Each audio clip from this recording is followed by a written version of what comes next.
Hello, everyone. Welcome. Hope everyone's doing well.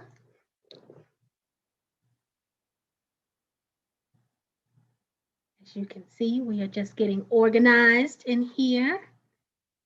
We have a wonderful guest coming tonight to talk to us about raising capital. She's an attorney, and that should be a good conversation to get the attorney's perspective.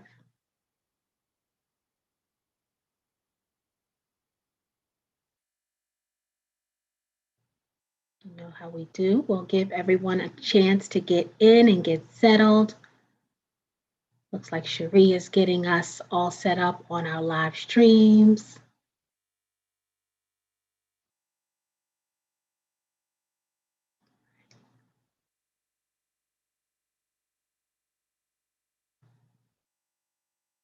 We'll get started in a few minutes.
All right. We will give Elizabeth time to get in, make sure she's not in the participants list. We'll give Cherie time to get in. As a reminder, tonight at 8, we are going to have our Bet on Black pitch.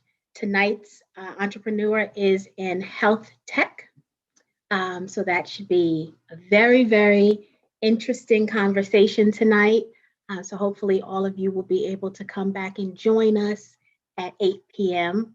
to see that presentation. We're getting wonderful feedback on the Bet on Black pitches. So hopefully you guys are able to join us, and you've been to some already to see how they've gone. But the entrepreneurs are very, very grateful to us as a community. So I believe we're making an impact and truly are changing their lives and helping them get the capital that they need. So great job to everybody at 10K.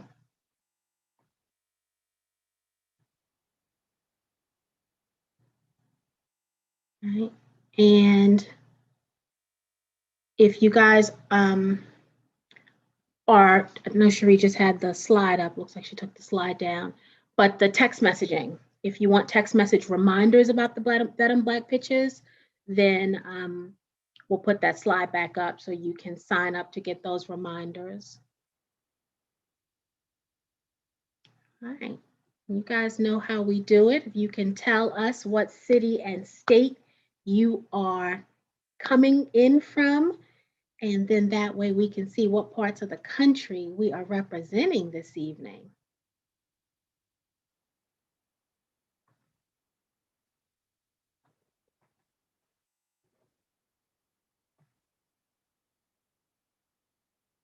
Oh, Christy's coming in from the UK. Welcome. Thank you for joining us.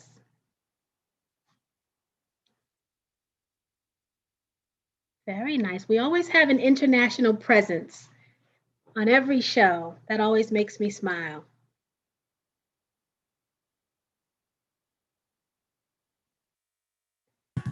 Very good. Our guest of honor is joining us. Hello, hello, my dear. Hi, Tawana. Hi, Cherie. How are you both?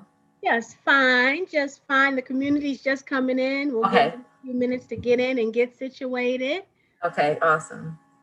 But so happy to have you this evening. I told him we've got an attorney's perspective on all of this, so it's going to be, I'm gonna have a good conversation. I'm gonna have people snoring and falling asleep. I have talked to you before. That is not going to happen. Okay, good. No, I'm excited as well. Like, this whole community that you all built, it's so important, so necessary. So I'm just looking forward to just sharing thoughts and just really talking and, kind of vibing, Yeah. So is there a particular format, or how do you want to So usually we take a few minutes and we go over kind of, remind everybody who the 10K project is and what we do. And then we can jump right into the topic. We'll essentially be talking about crowdfunding, right? And we'll see if we have how many entrepreneurs we have out there in the community to be a part of the conversation, if they're interested in raising money. And then really just talk about what that process would look like, right? And definitely want you to be able to talk about the services that you provide, because I know that you're in this space very heavily and you help your clients, kind of get that fund, to kind of take it from beginning to end. And so to be able to definitely share with the community what services your law firm provides as well, and, provide your contact information and all of that stuff. So we'll give them just a couple more minutes.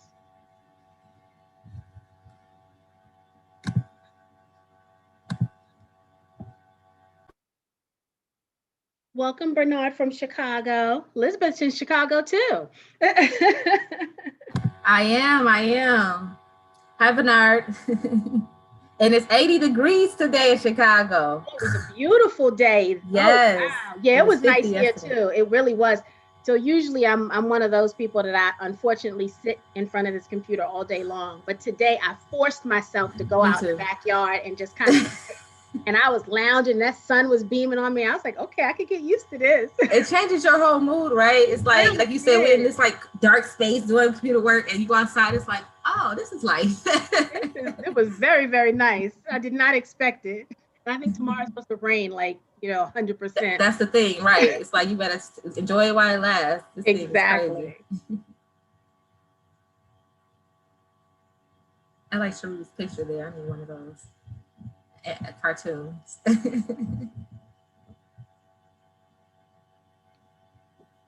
Hey everybody. Hey. Hello. I was just saying, I like your avatar. Actually, without me, I apologize for being we were just giving you a few minutes. Time. I didn't know if you wanted to go through the slides or if you wanted to jump right into crowdfunding.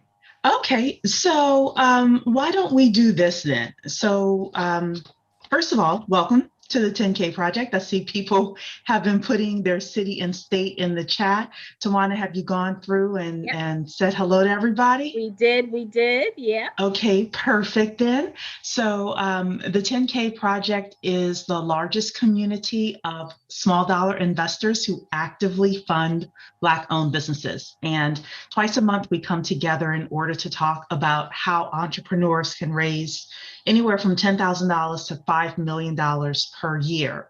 And you're able to do that through something called equity crowdfunding and through leveraging something called the Jobs Act of 2012. So what we're here today to talk about is how to actually do that from the entrepreneur's perspective. We invite a special guest on, and Elizabeth is an attorney. So she is going to talk about it from the attorney point of view, as well as give you an overview of what equity crowdfunding is, who it's right for, who it's not right for, and most importantly, if you want to pursue this type of funding, some of the best practices in order to do it. And then Tawana, I always toss it over to her to talk from our perspective with the 10K project and how we work with Black entrepreneurs to bridge the gap with regards to something called building your crowd. These are people who would be interested in potentially investing in your business. So I see other people here from Southside, Roseland Hospital. I see Florida. I'm like, wait, I'm literally down the street from there. Oh, wow, fantastic. So you could drive by Elizabeth's house later on. I see that. That's not a good idea. Well, Have that kind of if you know the drive. neighborhood, she's not gonna do that. He's not gonna do that. Sorry. So, what we like to usually do is, first of all, have our guests kind of introduce yourself, how'd you get into equity crowdfunding, and then do you have a presentation, like a formal presentation, or do you just want us to do interview style with you? I prefer interview style because Okay. I am not. I'm creative in here, and then but I'm bad trying to implement that in design and pictures. So it was just gonna Okay. be. Yeah. No problem then. So, all righty then. So why don't you tell everyone a little bit about yourself and more importantly, how you got into equity crowdfunding? Yeah. So, okay. Well, since we're throwing out cities, I actually was born in Chicago, but I was raised in Michigan. Went to high school there, went to University of Michigan in Ann Arbor, and then moved to the East Coast and went to law school there and got my graduate degree in urban planning as well. So I was always interested in community development and applying the law to that. So a lot of my work when I graduated law school was real estate, redevelopment, land use, planning. I established nonprofits, small businesses, and did a little bit of advising on the Jobs Act. So actually, I first heard of crowdfunding when I was a law intern in New York, and it was a small firm I was working for, and they said, I want you to do research on direct public offerings. I'm like, what is that? And so I looked it up, and then it was actually, so this is after 2012. I came in 2012, but it was before the Jobs Act 2012, which instituted a federal crowdfunding act. There was always state crowdfunding, and that's what a direct public offering really references. It's the same thing, but it's just really the state. What it says is instead of the initial public offering or the IPO, we hear a lot about these major companies going public. This is a way for private companies actually kind of go semi-public by opening up generally and solicit their offers to their neighbors, to their customers, to their clients. And one of the famous cases that did that was back in 1984, 87 by Ben and Jerry's, the ice cream shop. You know, Ben and Jerry's they're just dope, right? But they did it. They did it, and they raised like $750,000 just from local the client or the customers, the residents in Vermont.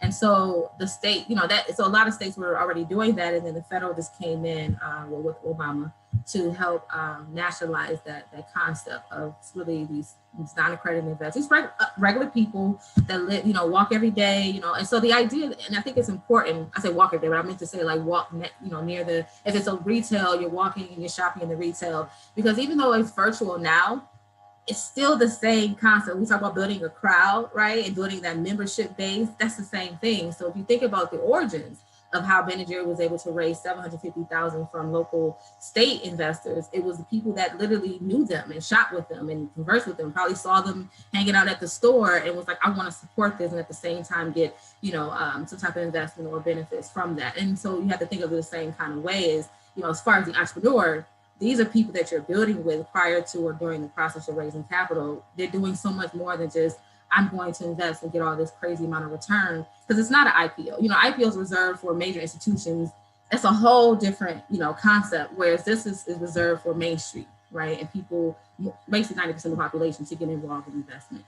But I should say that's how I got involved. And then from there, as I was doing more broader community development work, I relocated to Chicago last year, or 2019.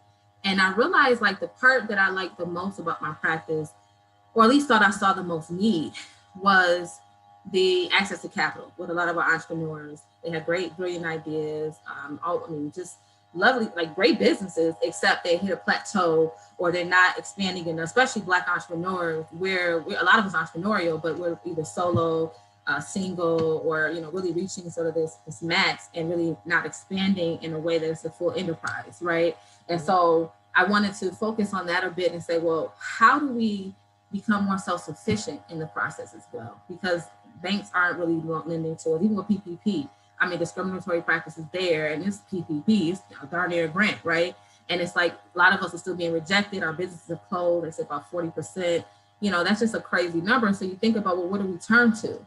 And for me, my interest really lies in my interest in community development and community and cooperatives, right? I always saw it as a way for us to work collaboratively and cooperatively, as we always have when we were marginalized by law, with segregation was the juror thing. And then, we leaned on one another and built Black Wall Streets, right? And we exchanged capital across each other. And even before that, that was something we did, in our homelands in West Africa. And so to me, it's a cultural thing, if anything, and it's a way to fight back against these challenges we have against mainstream systems. So this is why I do what I do.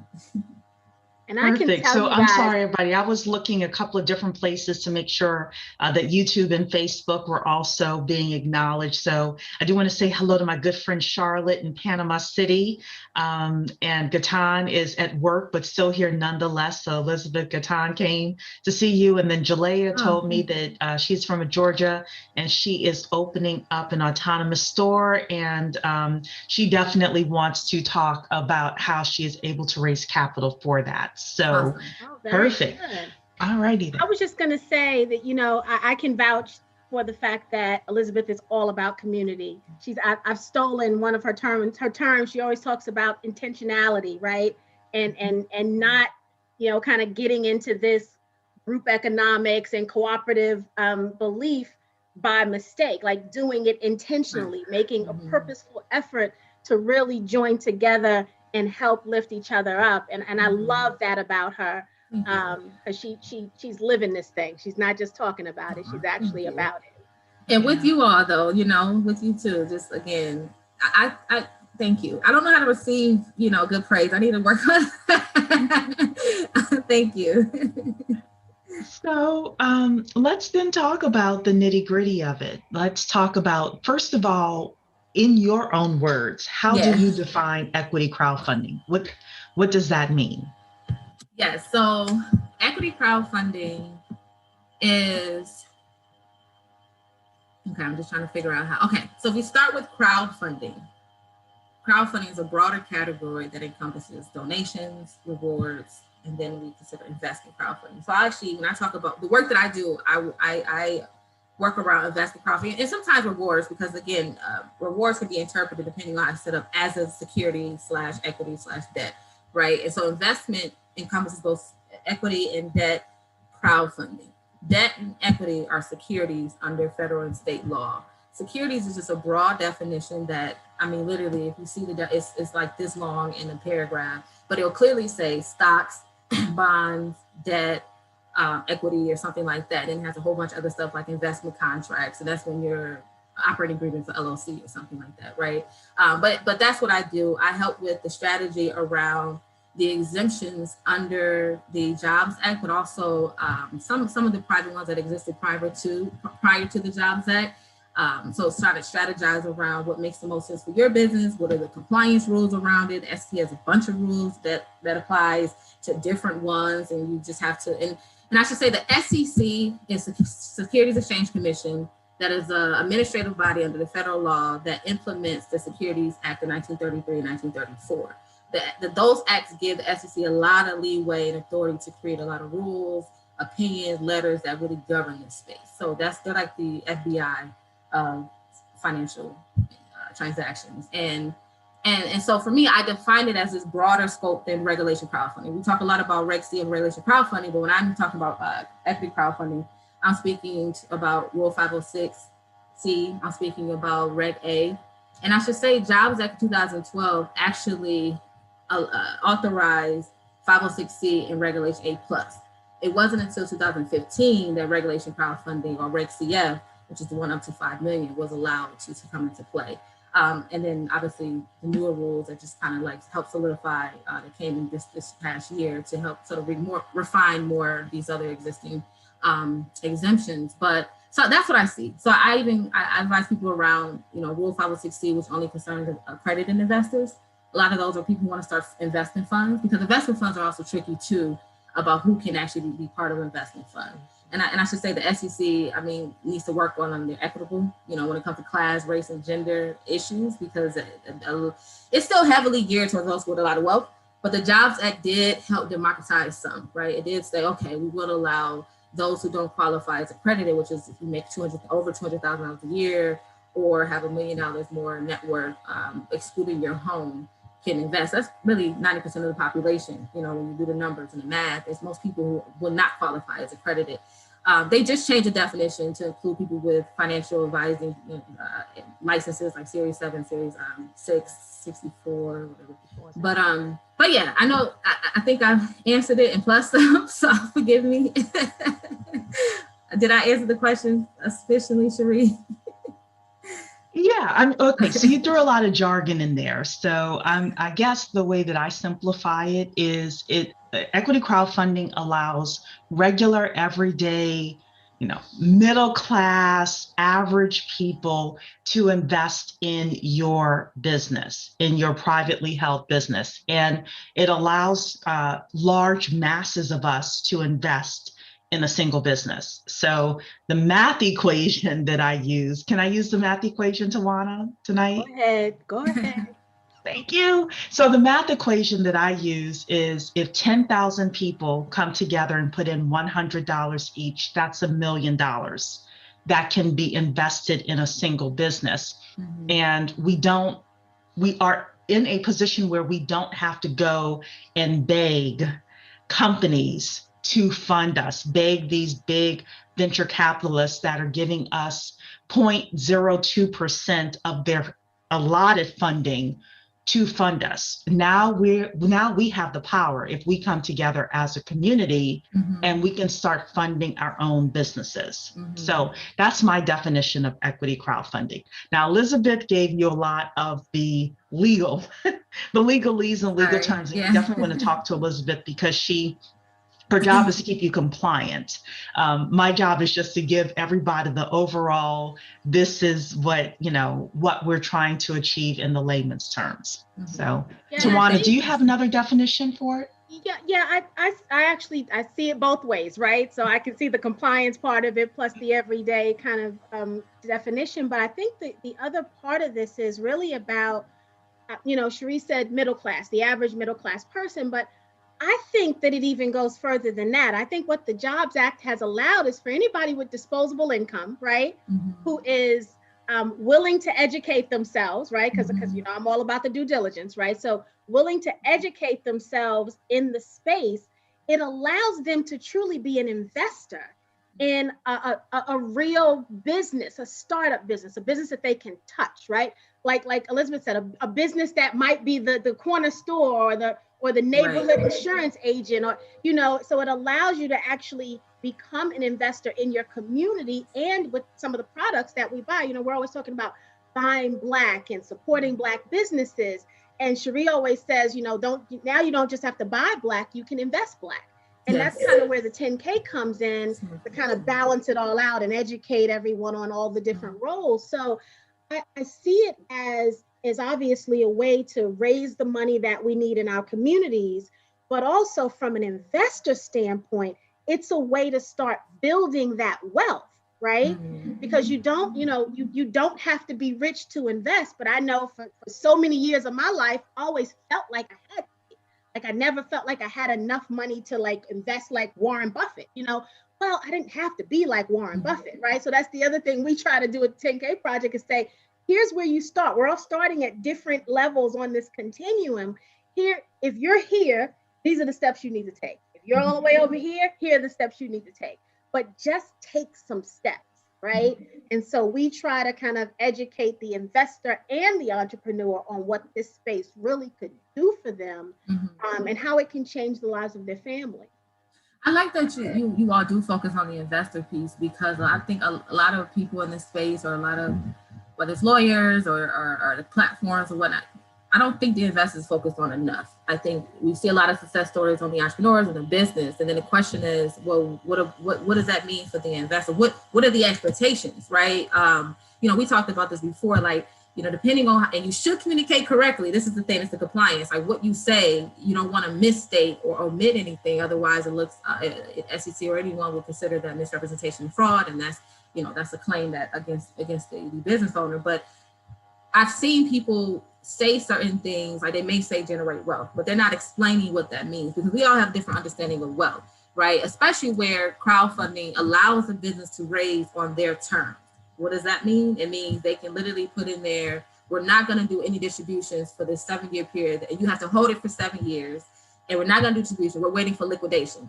that may or may not happen, or a sale, or somebody come and acquire. But this is, so so I guess it's good to kind of talk about what does that wealth look like for the investor, and how realistic is it, right? Or not even realistic, but what does that look like? It can look like distributions if you're in an LLC, if you're part of the limited members, and there are some, and I've seen it, I've drafted where they're targeting to reach a certain return, and they're not guaranteeing anything because they can't, but they say, you know, if we have these certain revenues, we're going to try to give you 5% on top of that, right? And so that's the target. Every year we hope and aim to do that. Some people, I've seen it where we're not, it's on our discretion. We're not going to tell you any kind of, you know, goalposts. We're just going to say whatever the money looks like, and however. Now, so this is where state law comes in, because what happens if the company or the LLC or the corporation just never give distributions? I know you all have probably heard stories of these major corporations where shareholders are like derivative suits and suing about where's my money. So and this is a newer space, but we talked about this before, Tawana, like I'm just curious to see how all this is going to play out just in the future, because you know, people are getting more educated, people are getting having more demands, or like, okay, what does it mean for me? But then also another way is, you know, liquidation. When the company's ready to sell, if they have plans to sell or go public, then that's when the big checks come in. Everybody, you know, depending on your percentage, will get it. But that's what that means, right? And it's an investment in that it can take a while, or you might see a little bit every quarter. I don't know, right? It depends on what that disclosure document is telling you. Yeah, we definitely try to educate our community that this is the long game we're playing. If you want a quick turnaround or a quick fix or make a buck quick, 10K Project's not the place for you, because that's not what we're teaching, and that's not what we're supporting, right? And I think from, you know, kind of something you said made me think about the profile of the entrepreneur, right? The profile of the perfect crowdfunding, you know, kind of entrepreneur. And it's a lot of responsibility. We just talked about the investor. So it's not just about growing the business, right? So it's not just about that. It's about obviously growing the business and making it successful, but it's also taking care of these investors that are now looking to you, right, to gain some wealth. So, you know, there's a lot of, I think a lot of pressure on the entrepreneur, and I don't think everyone's up for it. So can you speak a little bit about the characteristics of a good candidate for equity crowdfunding from an entrepreneur standpoint? So it's hard for me to say that, because I do the legal piece. So it almost like what the SEC says, they don't look at whether the deal is a good deal or not. I don't really go into that, although I will have questions. Like, I'm thinking about a client that I have now who won't necessarily have a target rate of return, but I'm thinking of things that maybe they can do in lieu of or in the meantime, right? Like, oh, maybe, you know, because you have an idea for a franchise, maybe they have a discounted rate when you do the franchising on the back end, right? Just something that, because also I think about who's going to invest in this. Like, if you have people that's looking at this, they're like, well, what do I get in return? I've seen it where you have people who are more sophisticated. They're like, wait a minute, but what about the land use issue? You have site control of this property. Others won't even know to ask that, right? And so my job is to help them, or help the founder or the business owner disclose and to put forth all those risk factors, so that when someone who didn't know to ask for that, for instance, the land use issue that could be come to play, now they feel like you misrepresented it, and the SEC or the state is going to say, even though you didn't tell a lie, but let's just say you didn't misspeak or you didn't misstate, but you omitted something that was very, very important to disclose. And so we're going to see that as fraud, and you go down this rabbit hole. So for me, I'm not necessarily saying what's a good kind of, like, I'm not looking at financial. I mean, it's funny. I remember when I first started my firm, I had this mentor who practiced 40 years, and you know, so he had, when he was younger, they didn't have calculators, so he had to figure out math from. And I was like, listen, after my first year of college, I don't look at math, and it's just like, what? But doing this work, I'm getting so much smarter at math now, and so I can do a lot of. I'm getting better at seeing sort of the number stuff and what looks right and what doesn't. Even though I try to stay away from that, but part of my work incidentally can probably include some of that financial sort of savviness, like, oh, but maybe you think about these numbers don't match up. How about put this, because it can relate to compliance portion, especially if it's wrong, right? But I say, long story short, what I'm saying is I'm here to determine what's necessary to disclose, what's important for you to keep to yourself, because again, you do have, you know, trade secrets, and this is public. So once you put it on that disclosure document, everybody's going to see it or have access to it. And you may want to keep some things secret, but then how do you do it in a way that doesn't look like you're withholding pertinent information? So that's not sort of my job there. But also I should say this is crowdfunding. So I do say to them, just because you put it on a platform, just because you put it out, doesn't mean you're going to get the money that you're looking for.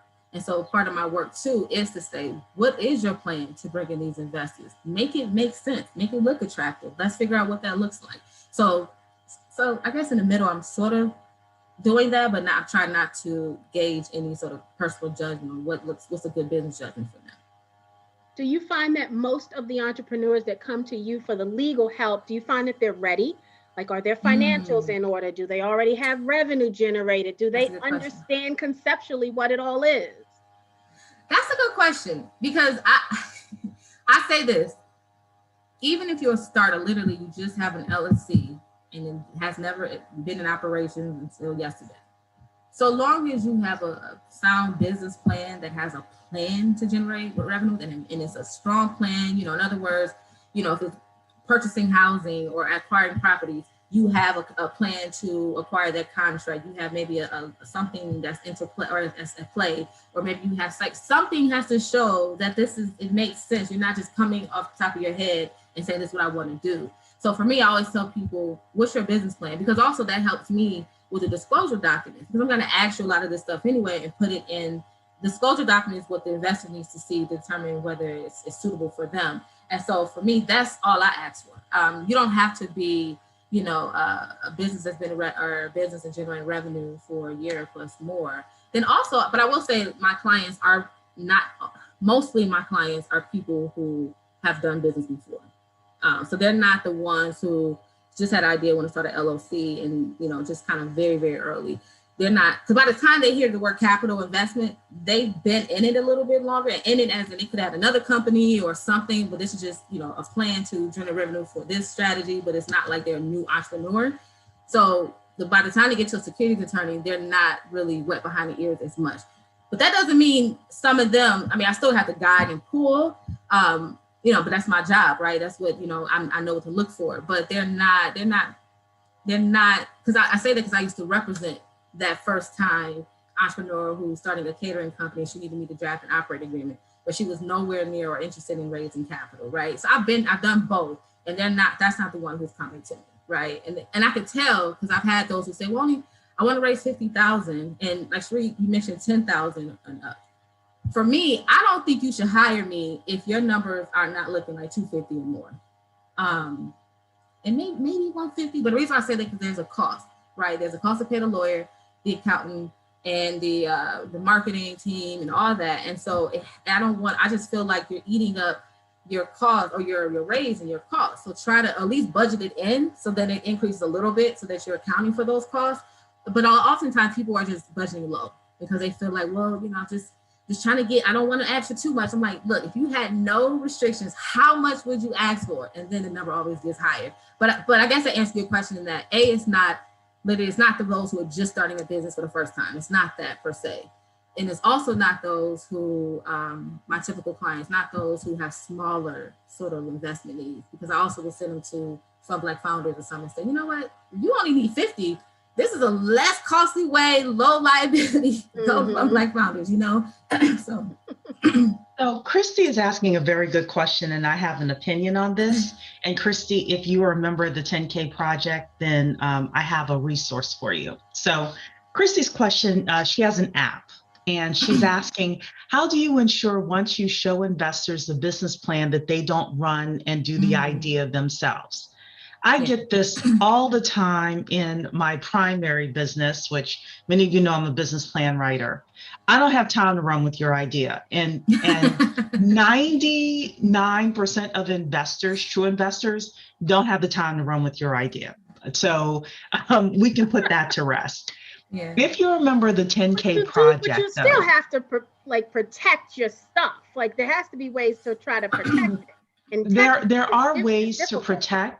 However, it depends on the types of investors you're going to. If you're going to real professional investors, they don't sign NDAs. So you can, for the most part, you can, I don't either. you, People have asked me. I'm like, I'm not signing it. yeah, because you hear too many ideas, you hear too much stuff. So what you do is you can always like keep certain things off of your out of your initial discussion with the person until you feel more comfortable with them. But what I was going to say is for an app, we had Barbara Bickham on a few months ago. I forgot the name of the session. So, Christy, if you email me at info@the10kproject.com, I'll get the session for you.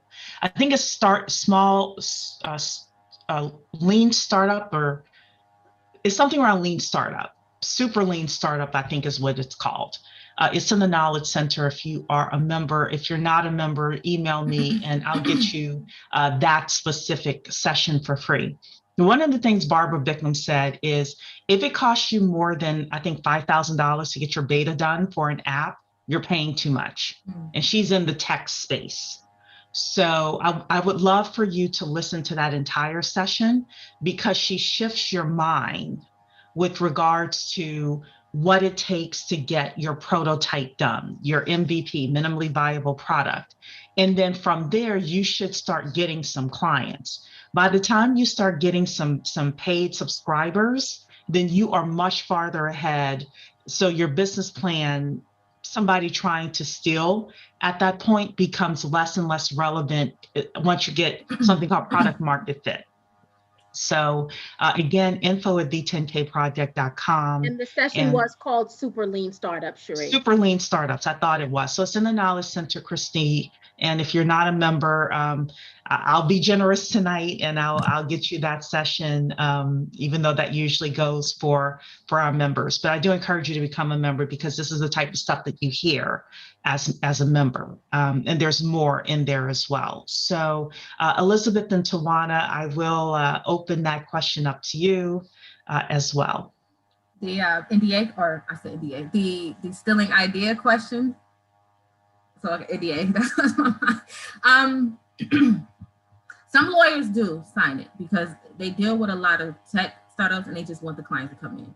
We, as an attorney, we don't need to sign NDAs because it's already built by state law and our ethic rules that even when you don't sign a retainer agreement, there's attorney-client confidentiality for our prospective clients, existing clients, and former clients. And the NDA is not as protective as that sort of common law protection. So I tell people that I'm actually countering my responsibility by signing that. And then two, as an attorney, I don't need you to come to me already skeptical because I think I should. So I understand lawyers have a bad reputation, especially, No, have you heard that before? I have. And I get it. I work with them. That's another story. But yeah, so I get it.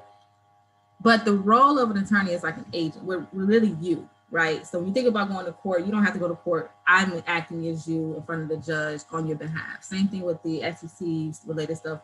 I'm literally you. And I'm an agent. So when we talk about agent principal relationship, that is what I am. And so if you look at it like that, you come to me as like the little angel on your shoulder. It's like, I'm here, your confidant, and I cannot tell your secrets. I won't tell. And it's funny, like sometimes, and I don't know if anyone ever talked to me, they'll say stuff and I just won't say anything. And I should probably say it's attorney-client. And I'm working on that because I don't want to make it awkward in some groups, but I just won't say anything. It's like, I can't say anything. And that's something that, I've been trying to do. And it's just like, I know if I'm saying what the issue is, I can't say who the client is. If I say the client, so these type of things. And so that's first and foremost. But there are things you should protect and you should be conscious of that. So if they don't have that relationship with you, you should be careful about who you divulge. But I've done it, and I'm an attorney because I put my CEO hat on, or the business executive hat on, whatever you want to call it. And I take off that cautious hat. And I'm just doing a lot of stuff I wouldn't advise my clients to do. And I'm like, so listen, this is the idea. But like what Sheree said, what I did was it was very basic. I gave them enough to entice them. And then I also said, at the end of the day, you just have to kind of you won't go far if you, and going back to this trust thing, you won't go far if you're walking in it with this just mistrust. Just have positive thoughts about your business idea, positive thoughts about you, knowing that nobody's going to implement it like you anyway, right? And I have to remind myself that, like, yeah, you might have got the basics, but nobody has this brain, right? But once again, you should protect certain trade secrets, certain things if you have to go in details with someone you don't know. And there are instances, even with venture capital and certain, they have taken ideas, right? They have the resource, they know people, they're like, oh, this is good, we can make it better, right? And so you do have to protect. But I get what Cherie's saying as well. Sometimes practically, it's a business judgment. You have to kind of test the water, sort of thing. Like, what's the vibe?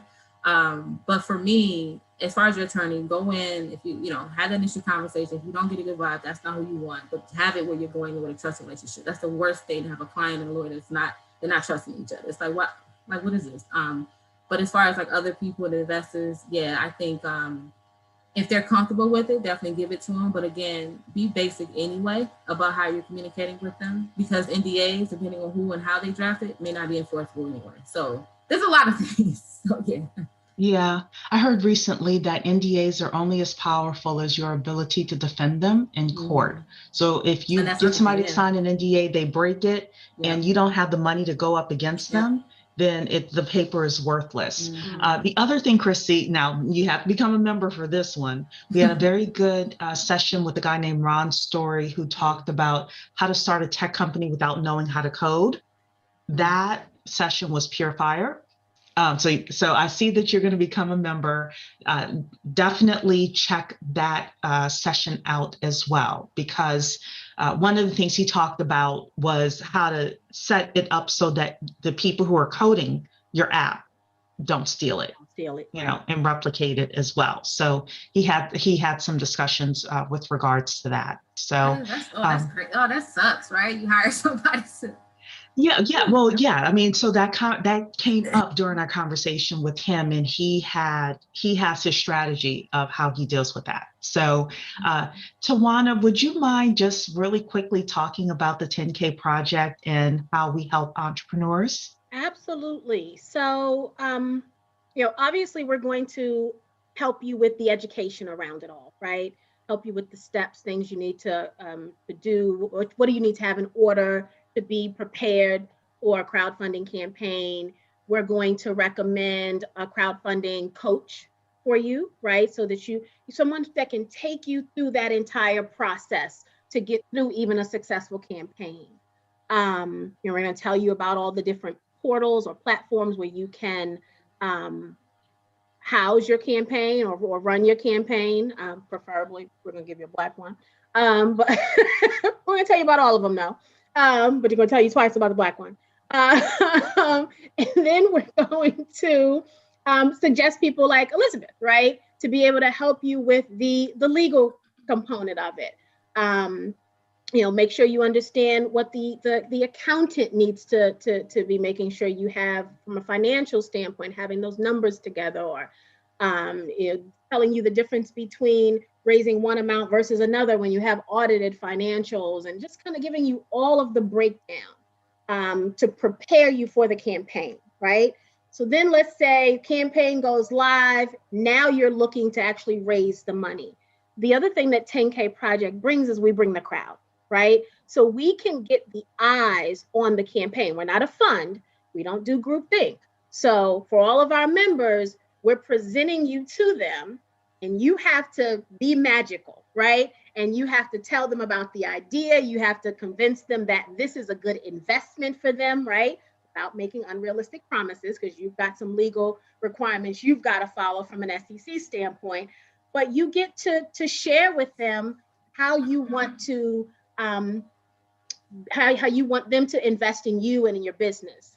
And they then do their due diligence, right? Because we preach that from the rooftop, that they do their due diligence. The fact that we're bringing people in front of them does not mean they're fully vetted.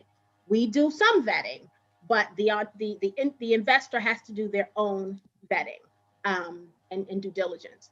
And so, but we get you those eyes on the campaign, because what you're going to learn about crowdfunding is it's not easy to get people to see your campaign, but then also why you, right? with all the campaigns that are out there, I'm telling you, I spend most of my days looking at these campaigns. There are brilliant people out there, brilliant innovators out there creating all types of things that are amazing. So why you, right? And so what 10K does is we bring a community of investors that want to invest in Black business, right? We want to lift up the Black founder. We bring them to you so that you can present to. So we take some of the work away. You still have to create your own crowd. You still have to have a marketing plan, a marketing budget. You have to have all of those things in place. But we assist with bringing that crowd to you to help you meet some of your milestones. I would tell you that we don't just stop there, right? So then, after we help you through the education part, we help you through the campaign part, we're not dropping you like a hot potato. You're still now part of the community. And Cherie referenced the Knowledge Center that we have. It lists all of our webinar sessions like these, different trainings that we've had. Those are in that Knowledge Center. And as an entrepreneur and or an investor, you can go back to those resources and learn about everything we've trained on. We train heavily on alternative investments. So some of our best sessions have been about how to buy hotels, how to buy tax liens. We even did one on options trading, how to buy businesses. Like we're talking about all of these ways you can build wealth. And that's a benefit to both the entrepreneur and the investor, right? Because at any given time, we could be both, right? I'm an investor, but I'm also an entrepreneur, right? And you guys could be entrepreneurs, but you also may be interested in another entrepreneur and you want to be an investor. So we're really just building an ecosystem where we lift each other up and we help each other through. And the ultimate goal is you get the capital you need to build and grow your business. And then when you need some more help, right? When you need that staff, you come right back to 10K Project and you say, hey, I need an attorney. Is there anyone in your network who can do this? We've got a database where members can put their information, their skill in the database. And as people need these skill sets, you go right to that database and you see what you need, from products to services. So if you need a marketing person, a social media person, an attorney, an accountant, someone to do, a commercial for you, a photographer, anything, that if that skill is housed here in the community, then the members put that out into our skills database and you can find that. And then we circulate that Black dollar in this community longer. We talked last night that 6 hours was what someone said, the amount of time the Black dollar circulates in our community. We ought to be ashamed of ourselves because we got a whole lot of Black dollars. And the fact that they only stay with us for 6 hours, we got to do better. We have to do better. And so 10K is trying to make an effort to help us do better, right? If we can have everything we need right here, then you don't have to penetrate the door to leave to get the things that you need. So in a nutshell, I know that was a lot, but we do a lot. So we do a lot. And we do all of that stuff. The basic education stuff, like seminars like this, webinars like this, the Knowledge Center, the skills database. We do all of that for a one-time fee of $100. Literally, lifetime fee of $100. So you can see this is not about getting rich. This is about educating the community and making a difference. Because that's a lot of stuff. We absolutely give more than we take, trust me. And that's with the basic stuff. As we get into the more course-generated crowdfunding, information and education, there may be an additional fee for some of those things. But overall, you can get the majority of what you need in everything that's included with the core membership. Did I leave anything out, Shireen? No, you didn't leave anything out. And we have a question in here from Marvin in YouTube. But before we get there, I just want to ask everyone in the chat, where are you in the process of looking to raise funds? Put a 1 in the chat if you haven't started at all. you're just thinking about it. Put a 2 in the chat if you have started, working with a crowdfunding coach or an attorney or an accountant or anybody like that. Okay, I'm seeing a lot of 1s. Okay, alrighty then. So then my second question to you is, put a 3 in the chat if you think over the next 12 months that you want to raise funds using equity crowdfunding. Put a 3 in the chat if you think you want to. Okay, perfect. So for everybody that's putting a 3 in the chat, what do you think is your next step on your path to equity crowdfunding? Do you have a question where you're like, I'm not sure where to go, I'm not sure what my next step is, anything like that? Because we want to make these sessions that we're doing twice a month more educational and productive as well. So if you were a 3, either, what's your next step, or what's the number one question you have so that you can get the ball rolling here. And I saw several 3s. So I will also add that we get the question all the time, I've got a business and I just want to raise money. We do focus on equity crowdfunding. So that's what we talked about this evening, because that is our focus here at the 10K Project. We don't do donations. We have a wonderful partner. If you do rewards, we can send you to Fund Black Founders. They're an amazing company organization. They do rewards-based crowdfunding, but we would refer you there. We'd still give you the education, but then we would refer you over there to meet those guys. But we focus on the equity, because remember when I talked about, we're dual purpose, right? We're taking care of the entrepreneur and the investor. And so that equity crowdfunding is key for us. So I get a lot of questions. Sometimes somebody says, I just want to I just need $10,000. I want to raise some money, but they don't want to do crowdfunding and formalize it. Well, then this probably isn't going to be the place to just raise a couple of $1,000s, because that's not what we're looking for. We're looking for people who are interested in the equity crowdfunding space. Yeah, so we have a couple of people that are asking pretty much the same question. Number 1 is how to begin in the crowdfunding process, and then piggybacking off of what Tawana said.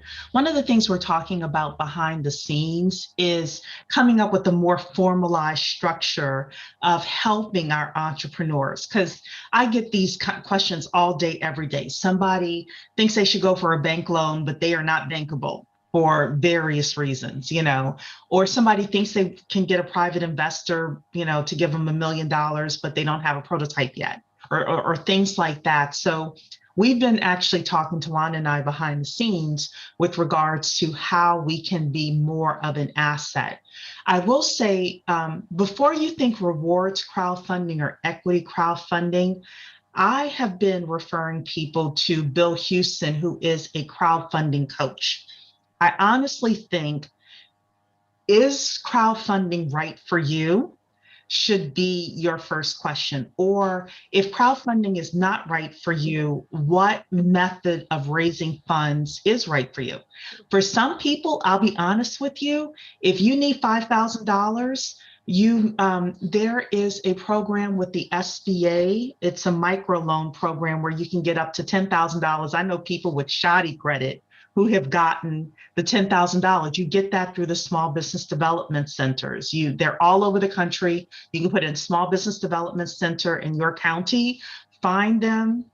You do have to do a business plan in order to get the money, but these are microloans and they go up to $50,000. I had a client get $60,000 from the local economic development center. She's Black and she got it from the Latino Economic Development Center. So, it depends on what kind of business you have, who you are, and what you're looking to do, what type of funding you should get. So I have been suggesting Bill Houston, but we may even take a step back and just have a general business coach that we start referring people to spend 15 minutes with you, talk about what your business is, and help you decide which direction you should go, and what path you should seek. We also had, I might leverage Hassan Pride as well. Hassan is a 10K Project member, and he is a SCORE mentor, and he's also a business banker. So I think I'm going to call Hassan and ask him, and maybe ask a couple of other people if they would be willing to be these business coaches. Now, I'm going to say right now, I value people's time. So if they decide to put, $100 charge for 30 minutes, I always suggest, obviously you want to do your research with regards to who you're paying and who you're talking to, but this is not the time for you to be cheap with regards to getting the direction that you need. So And that's a good point, Elizabeth and Sharif. Tawana, do you all have other Yeah, I was things just with going to say that's a really good point. Crowdfunding is costly, right? Mhm. So when you just think about the team, so obviously building your team if you don't already have one, but you need legal counsel, you need an accountant, right? You need marketing, right? All of those things are your high ticket items. If you need to spend a couple of $100 in the front end to make sure this is a good fit for you, then I recommend you do that. Because when you get all the way down the line, right, and you've already put out $20,000, that's not a good time frame to say, this wasn't the best idea, right? And I've You don't had want to people do come to it me then. spending Right. $30,000 fees, and they're like, "I got to spend." I'm like, I mean, like you said, you got, now I got to clean up. So now it's costing a whole other. Yeah, you definitely want to do it right the first time. Yeah, you want to do it right the first time and get that information right. And know, we talk about crowdfunding and we talk about the possibility of raising $5 million. Like that sounds sexy, right? But it's a cost for that, right? And you don't want to waste money trying to make money, right? Spending money to make money is different. Wasting it to make it, not a good idea. So we don't want you to fail, right? We want you to be well informed and make good decisions. So there'll be more to come. We'll put together some kind of a team, and maybe even a curriculum, something to kind of guide you through in a more structured way, so that you can definitely feel like you're getting everything that you need before we then hand you off. And it could be handoffs in the midst of the course, right?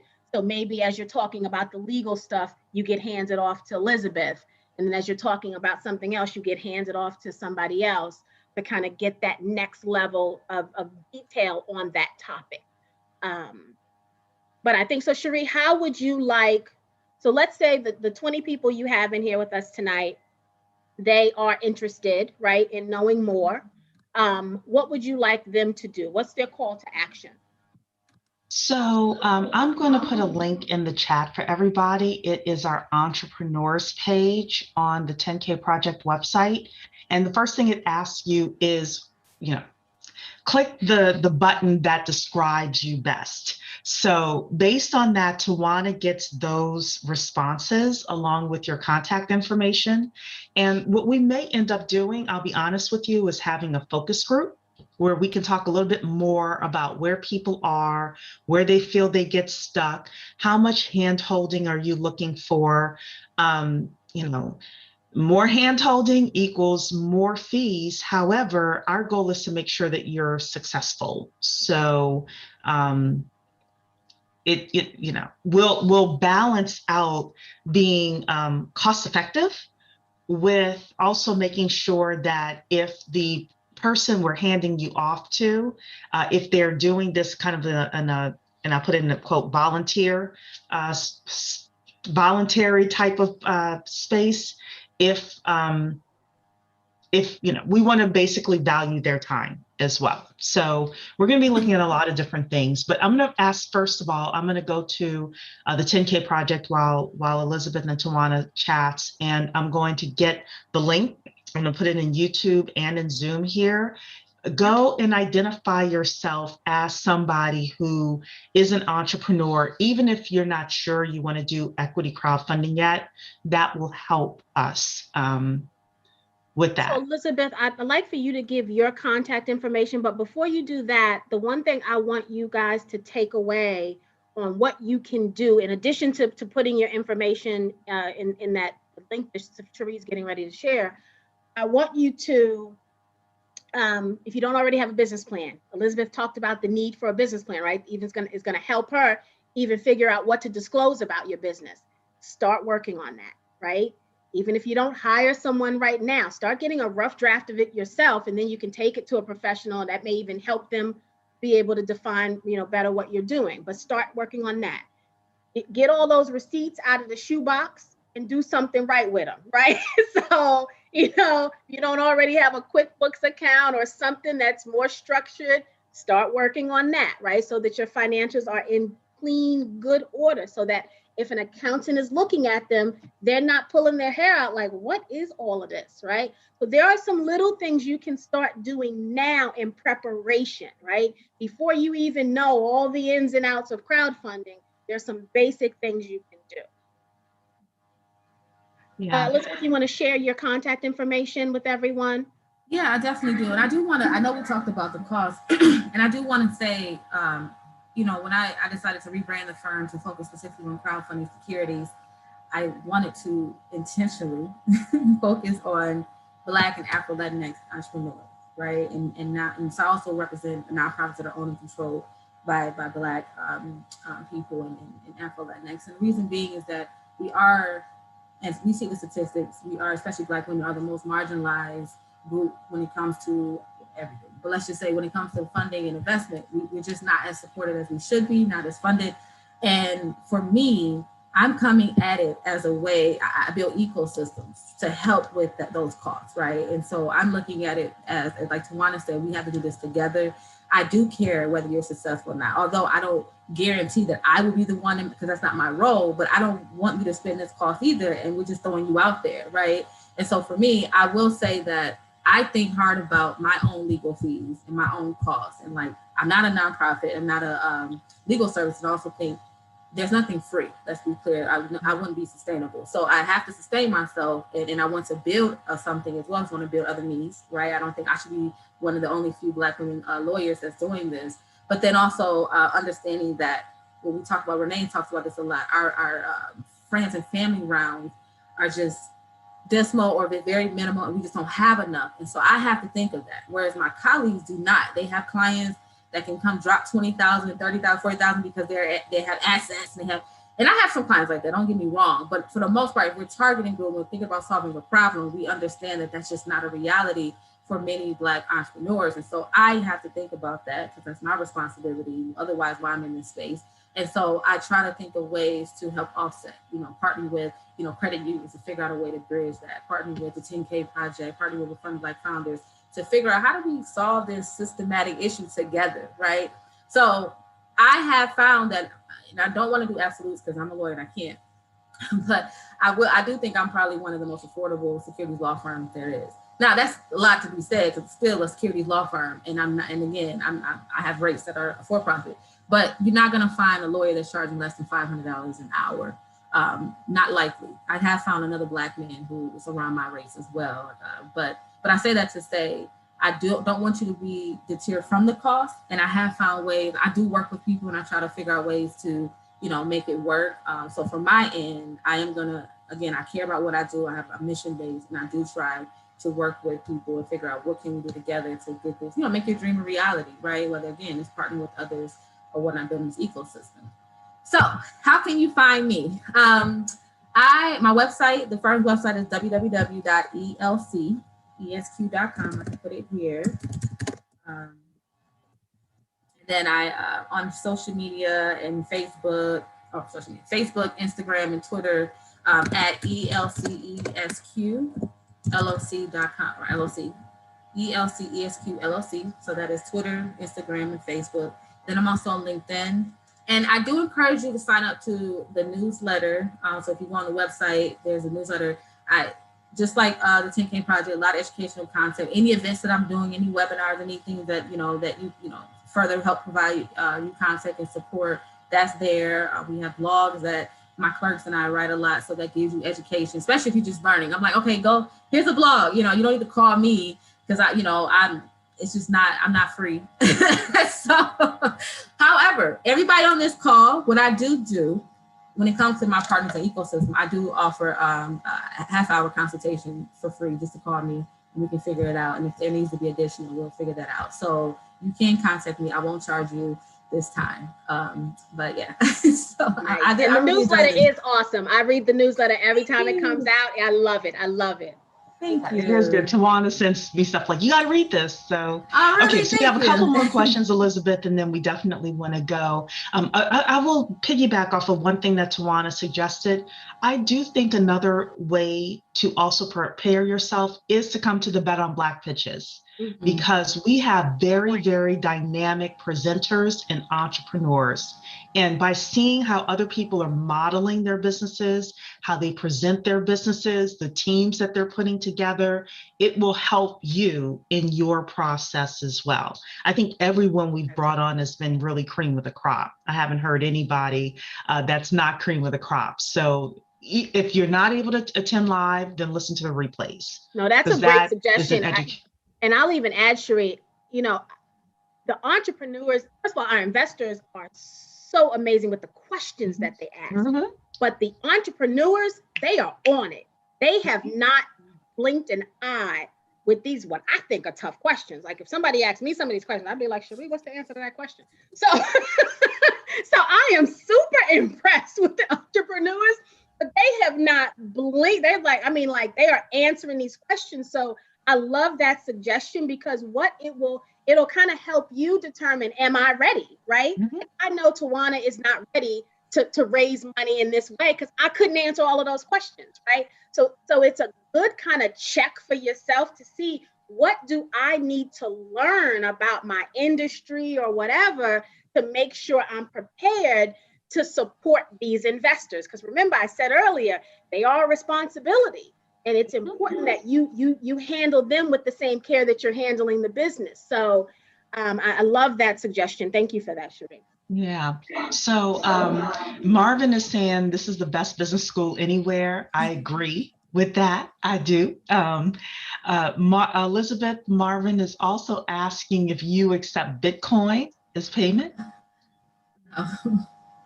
No, I have. I need to. We gotta get you together. You see, I have my clerks doing research on this whole token coin stuff, so I'll get there. I'm like figuring out. I know the security part, but the other stuff I'm still trying to figure out. We can help you with that. I know. We gotta talk a little. So Shakira is asking Elizabeth, is there a way to secure your legal services for other issues outside of securities? Do you do anything else outside of securities? Not as one-off. So if you just need an operating agreement drafted and you're not thinking about raising capital, I won't do that because I want to be a securities law firm. I don't want to find myself here. I want to stay focused on the industry, focus on the rules and the changes, and really be all in. So it has to relate. But I do entity formations, restructurings. I draft LLC operating agreements. I draft same typical business stuff or business governance and formations. But it's all in furtherance of raising capital. So like I'm forming 2 entities, subsidiaries, just for that plan to raise capital, right? That strategy that we came up with. But it won't just be by itself. But I've had to have the basic business now. I say basic, but like I tell my clerks, you need to know business law before you add security, which is a specific area of business law, because it's to presume you know how to create a business and these mergers and all that good stuff. Yeah. So Carl, I'll answer this one. I love the content. Thank you. Is there someone within the community familiar with surety bonds for construction? I'm not sure within the community itself, but I do have a contact who is familiar with all areas of construction. He works to help construction companies get to 8 figures. He's a specialist in that. So email me, info@the10kproject.com. And at some point, I might even bring him on as well if we get enough industry people who love construction. And we also have that one session, the lady's name I always forget, but she's been like my favorite session that does the construction. Twyla. Yes, Twyla Garrett. Twyla Garrett. Yeah, Twyla may know as well. So her session is in the knowledge email center. me info@the10kproject.com, info@the10kproject.com. And I'll ask Twyla as well. I'm sure Twyla would know. Yeah. So either one. And they're both, pretty open. So both of these people. Okay, then. Well, Bet on Black pitch 8 in o'clock, be 15 there or be minutes. square. If you're already a member, if you're not a member, unfortunately, you can still become a member, but you can't see it live. So you can become a member and then we'll get you on the mailing list and we can send you the replay because the window to become a member and get in the queue to get the Zoom and all that stuff ended about 4 o'clock this afternoon. So if you still want to become a member, please do. But we'll send you tonight's Bet on Black pitch replay. For anyone who is already a member, please join me live at 8 p.m. And tonight's industry is health tech. So super excited. Oh, and women again. So because I've been slacking. I've been bringing all the men to the platform, and so we've only had one woman to date. Tonight, 2 women. So super excited about that as well. So little girl power. Alrighty then, everybody. Thank you so much. Thank you, Elizabeth, for being our special guest today. Thank you for having me. And we're hoping that you'll be back in the next 3 to 4 months. We like to have our people come back and present again, okay? All right, let me know. You all have a Thank good you so night. much. Okay, bye-bye.